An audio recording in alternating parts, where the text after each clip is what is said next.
Welcome to Smart Wealth with Joshua. Your daily stock analysis and catalyst talk. Today we're looking at Opendoor. If you find our talks useful, please consider subscribe, like, and comment underneath to support our podcast. And if there's any stock you want us to look into, leave it in the comment section below. So let's get into the analysis. Opendoor has been executing this major shift. They're calling it Opendoor 2.0. The core story here is a really fundamental pivot. I mean, they are completely transforming the business. Okay, so transforming how exactly? They're moving away from being a capital-heavy iBuyer that was all about wide spreads to becoming more of a software-centric market maker. Market maker, so that means speed and volume are the new name of the game. Exactly. Prioritizing speed, tight spreads, and just really high volume. That sounds like a big undertaking. So what does the recent data actually say about this transition? Are they moving faster? Well, the third quarter 2025 results, they really show the pain of the transition. Yeah. But it also shows the shrinking was deliberate. Revenue was $915 million, which is down about 34% year over year. Wow. That's a steep drop. It is, but it was intentional. They were just clearing out all this older, lower quality inventory from the old model. So they're flushing the system. What did that do to the bottom line? The losses must still be there. Oh, yeah, the losses are there. The GAAP net loss was $90 million, but the adjusted net loss actually improved a little bit to $61 million. So that suggests there's some underlying operational progress happening. So the losses are still there, but they're framing the current weakness as like a necessary spring cleaning? That's a good way to put it. What's the timeline then? When is this new model supposed to actually kick in and start generating a profit? Management is targeting adjusted net income profitability by the end of 2026. 2026, okay. And that's on a forward 12-month basis. They expect to get there by rebuilding contribution margins to somewhere between 5 and 7%. And keeping costs down, I assume. Exactly. Keeping operating expenses super tight, targeting just 3 to 4% of revenue. But the immediate goal is volume. Right. They targeted growing Q4 2025 home acquisitions by about 35%. That's a bold target. Yeah. What makes the financial foundation strong enough to withstand this multi-year turnaround? I mean, usually companies in transition really struggle with liquidity. And this is where the bull case gets really strong. The balance sheet is, believe it or not, robust. Really? Yeah, total assets of $2.7 billion against $1.9 billion in liabilities. That's a solid equity base. But the crucial part is the cash. How much cash are we talking about? They have nearly $1 billion in unrestricted cash. $1 billion. That massive cash position is key, especially when you're dealing with the housing market. Tell us more about what they did to secure that. They've been really proactive in de-risking the capital structure. They recently did a huge direct offering of shares. Okay. And then at the same time, they used those proceeds to repurchase $264 million of their 2030 convertible notes. So they're raising cash with one hand and paying down debt with the other. That's smart. Very smart. And their Q3 cash flow, it showed $432 million in free cash flow, while they were making $415 million in long-term debt repayments. So that combination just significantly reduces any near-term refinancing risk. Completely. Yeah. And the liquidity looks great. The current ratio is floating around 2.8x. This gives the new CEO, Kaz Najatian, the runway he needs to execute the software-centric plan without having to worry about, dilutive funding anytime soon.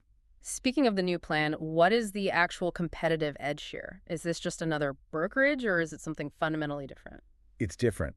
It's different because the competitive moat is built on data and scale, not just capital. They have proprietary pricing algorithms, data science models, and a ton of workflow automation that's just ingesting massive data sets all the time. So this pricing and operations stack, as they call it, is hard for anyone new to replicate on a national level. Extremely difficult. They're rebuilding the whole roadmap, specifically around software, automation, and, pure speed. And the plan also involves leveraging that stack to grow revenue beyond just buying and selling homes, right? Exactly. They have explicit plans to launch adjacent financial services. Like what kind of services? Things like mortgage, warranties, other homeowner services. The idea is to bundle it all into one vertically integrated platform. And if they succeed, these adjacent services could provide higher margin recurring revenue, which would definitely strengthen the unit economics. That's the whole game plan. It makes the business much more stable. Let's switch to the price action. The stock has been known for just huge volatility. I mean, it's surged over 1,200% from its 52-week low, but also faces these double-digit drops recently. What do the charts tell us now? Well, technically, the stock is digesting some pretty significant gains.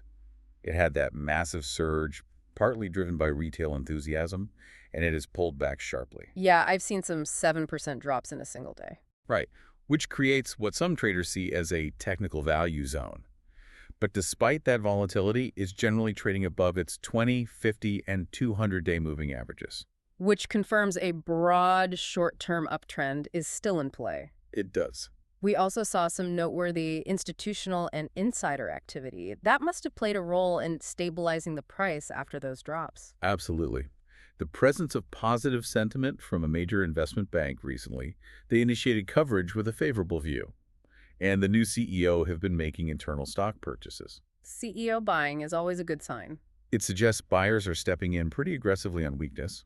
That's constructive for the medium-term momentum, and it signals, alignment with the turnaround thesis. Okay, but we have to acknowledge the skepticism. The overall market consensus is still pretty cautious. It is, which gives the stock a very high-risk, contrarian profile.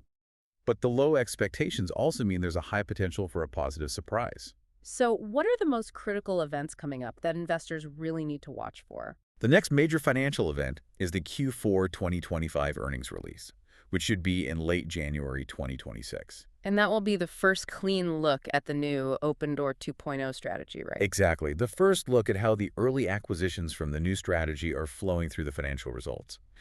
Now, they've already signaled that Q4 contribution margins might be a little weaker as they finish that legacy inventory flush. So what should we be looking for then? Investors will be looking for signs of volume reacceleration.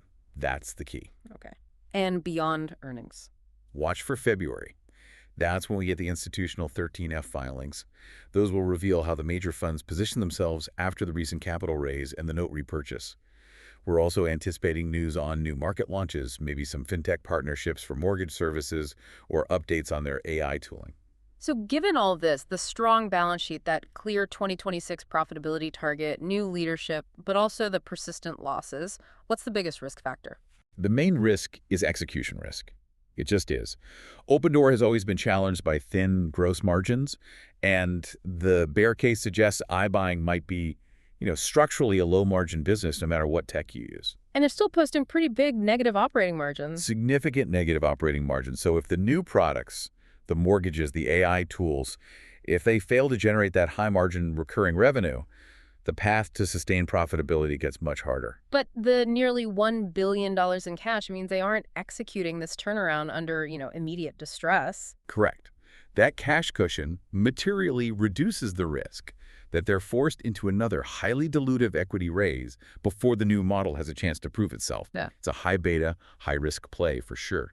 But it's one that is actively working to shore up its foundation while it waits for a recovery in the broader housing market. The immediate focus for Opendoor will be translating that capital strength into demonstrable volume growth and margin improvement in the upcoming Q4 report. If they can show early traction in their speed-driven unit economics, the high skepticism currently priced into the stock could unwind really, really rapidly.